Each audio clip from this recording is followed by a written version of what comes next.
That was just me trying to keep the dream alive, you know? That's maybe a midlife crisis. I don't know. Well, good evening. My name is Eric Balmer, and I teach in the humanities department at Pacifica. I'd like to simply tell you why I came to Pacifica to be a teacher here. When I entered high school, it coincided with a particularly difficult and disorienting time in my life. My parents were on the verge of a painful divorce, and my dad was a few months away from moving to Switzerland, which in turn would become his permanent home. Little did I know at the time, but this would mark a permanent break with my sisters and me. Around this time, I can remember experiencing my initial high school days as being marked by a kind of blooming, buzzing confusion. I lacked footing. I didn't know which way was up and began to honestly wonder what life was all about. See, I was raised without God and any kind of coherence that I could find in my life.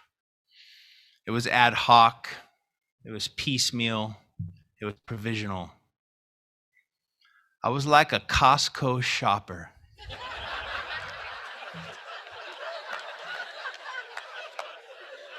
I was pushing my cart around, looking for little chicken dumplings on paper doilies, and just seeing if anything would stick. It was around this time that I was invited to go to a local youth group, and I eventually gave my life to Jesus Christ. And it was real.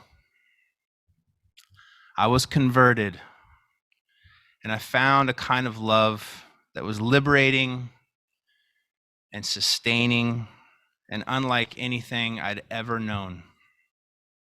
My life became restored. Meaning and purpose and direction began to coalesce in my young, confused heart. One weekend, my youth group went to a big conference packed with thousands of teenagers. I can't remember much about the event, let alone its name. But I do remember hearing a particular man talking about his role as a high school teacher. His name was Guy Dowd. YouTube him. And he had been awarded the National Teacher of the Year award by Ronald Reagan. If I had a loose mic, I'd just drop it right there. I told O'Neill I wouldn't get political, but I couldn't resist. Interpret that how you want. A mic drop can go either way. But Guy Dowd explained how he saw more to his vocation than the passing down of information. He saw his students as unique individuals with souls. Made in the image of God, these students were far more than brains on sticks. As he told his story, I was compelled by how naturally his faith in Christ and his role as a teacher worked together. He approached his students not just as an educator, but as a disciple who embodied the incarnational love of God. His stories were deeply moving, and I found myself beginning to imagine myself in the role of a teacher. I've heard it said that we often find ourselves in midlife doing what we originally imagined when younger. I came to Pacifica 4 years ago. At that time, teaching high school students had faded far from my vocational horizon. It was not something I had considered in years. I probably actually would have scoffed at the idea. But here I was faced with an institution and a vision that awakened that first love I'd felt stirrings of so many years before.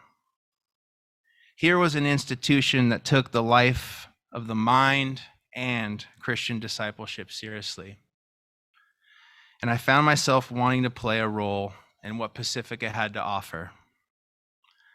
Not just what it could offer me, but what it could offer for the sake of the world. Now, that's quite a claim, but it's true. In the decade prior to my coming to Pacifica, I'd been teaching full-time at Loyola Marymount. I noticed that an alarming number of students lacked scaffolding, something to push off from when confronted by life's important questions. When asked something like, why be good, they were like the kid at the beach who is lifted by a wave and finds himself kicking frantically to find his footing again. My students were ready to answer yes to the question, but simply didn't know how. I found myself thinking that maybe part of the solution was the education and formation of high school students before their college years. And that is why I chose to take a career path that for many seemed a step backward. High school? Really? But here's the thing, I don't see it that way. In fact, the longer I've been at Pacifica, the more I'm convicted of that.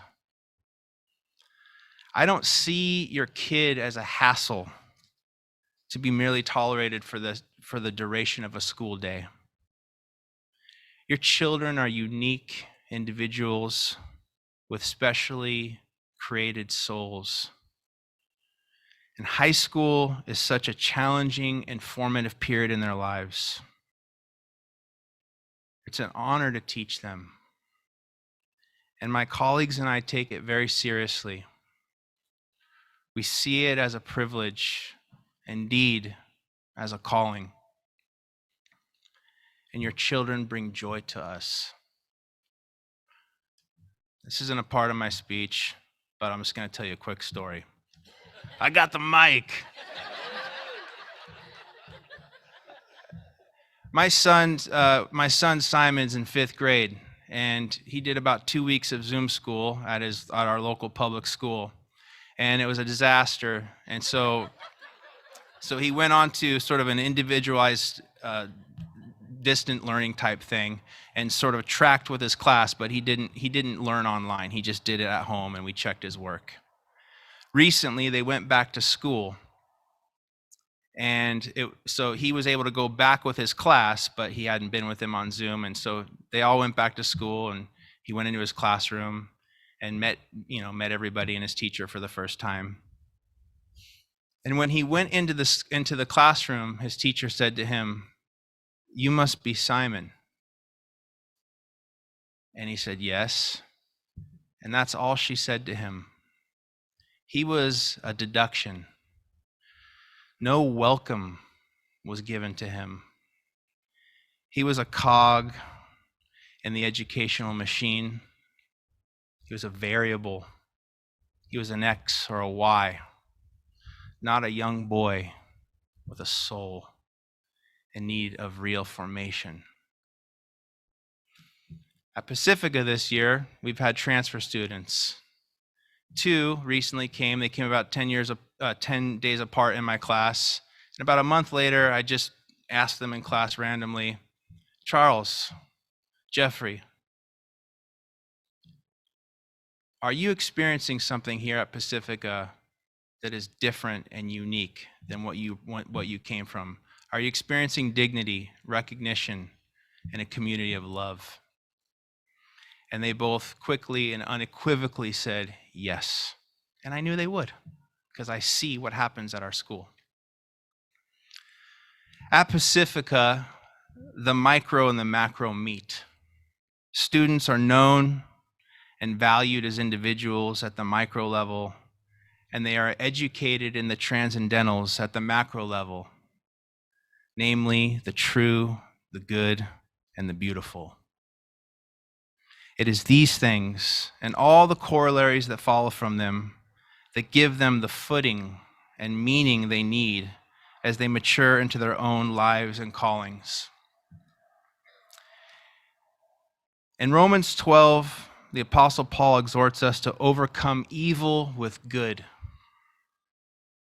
I can remember recently talking to my son and saying, Simon, we need more goodness in the world. You and your buddies, you need to be good. We need more goodness. It's goodness that overcomes evil. And I can say without a shadow of a doubt that Pacifica is a place that is very much in keeping with Paul's exhortation to overcome evil with good. Intellectual, moral, and spiritual good. And that is why those you meet tonight who work at Pacifica are here. From teachers to administrators to the athletic department to the big dog himself to the board of directors and to this overgrown man.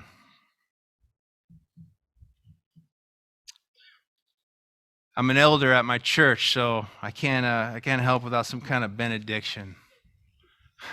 So may God continue to pour out his love and favor on Pacifica Christian High School.